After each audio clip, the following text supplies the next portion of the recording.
এখন সেখানে সাপ উদ্ধার করতে যাচ্ছি। আপনারা দর্শনার্থী যারা আছেন এখনই দেখতে পাবেন সাপটা সন্ধান পাওয়ায় ওখানে যাচ্ছি। আমাদের কিছুক্ষণ আগে ফোন দিয়ে জানানো হচ্ছে, সেখানে আমরা সাপটাকে উদ্ধার করতে যাচ্ছি এখনই।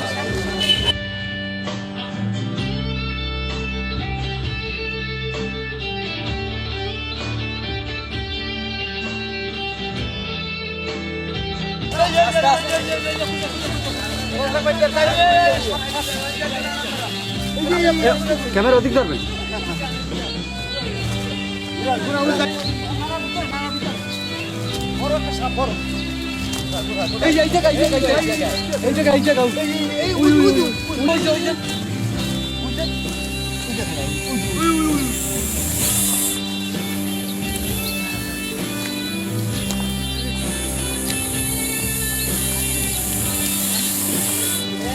সাপটা খুব ডেঞ্জারাস সাপ, এই সাপটাকে ধরতে দাঁড়ান, ধরেন না, ধরেন না, আগে ধরেন না, আগে ধরেন না।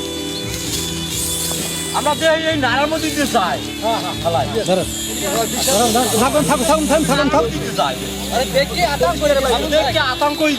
দেখলেন কিভাবে আমরা নাড়া কাটি এই ফাইল দৌড়তেছি, যাইতেছে এই আমরা রাখি বিষাক্ত সাপ, বিষাক্ত সাপ তো আর আমরা চিনি কি সাপ সবগুলো আইসি।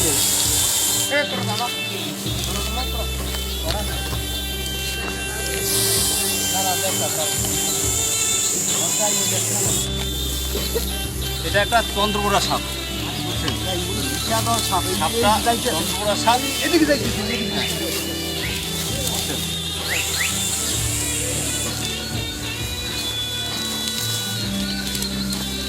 এখন পরিষ্কার যাক, তারপরে আমরা দেখি ভালোভাবে সাপটাকে, তারপর আমরা উদ্ধার করবো। এখনই দূরে যান, দূরে যান।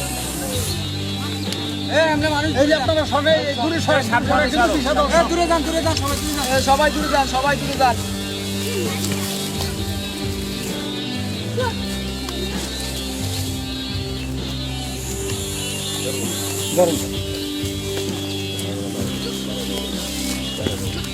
পরিষ্কার আনে সব তোমার সব এই যে যাইতেছে,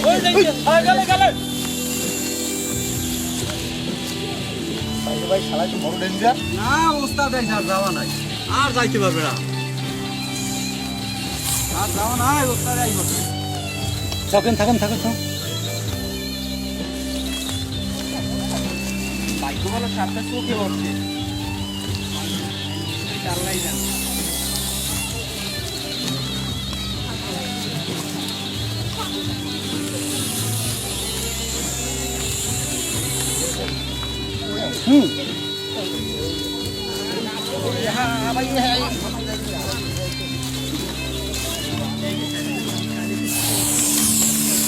हम करू केटे तो বস্তা কই, বস্তা কই,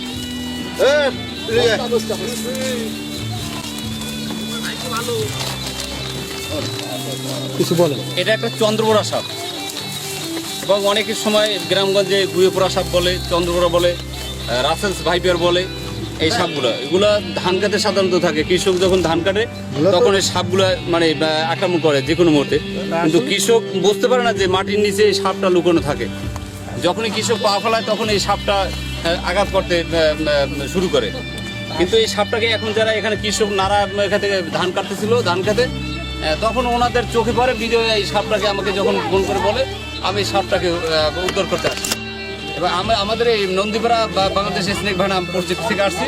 এই সাপটাকে আমাদের এখন ফার্মে নিয়ে যাবো। মূলত এই সাপটা একটা স্ত্রী সাপ, এই সাপটা অনেকগুলো বাচ্চা দেয়।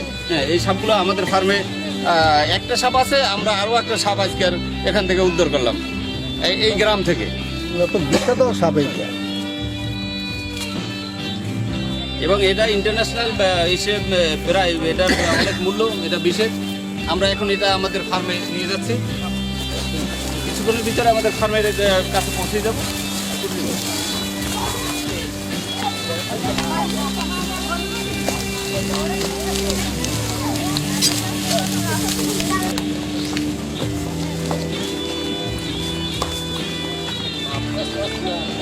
এটা ব্যাগে বেঁধে ব্যাগ নিয়ে আসেন, ব্যাগ করে এখন আমরা এটাকে ব্যাগে ভর্তি করতেছি। কিছুক্ষণের ভিতরে আমরা ফার্মে নিয়ে যাব এবং এই সাপটাকে আমরা ওখানেই রাখবো, লালন পালন করবো।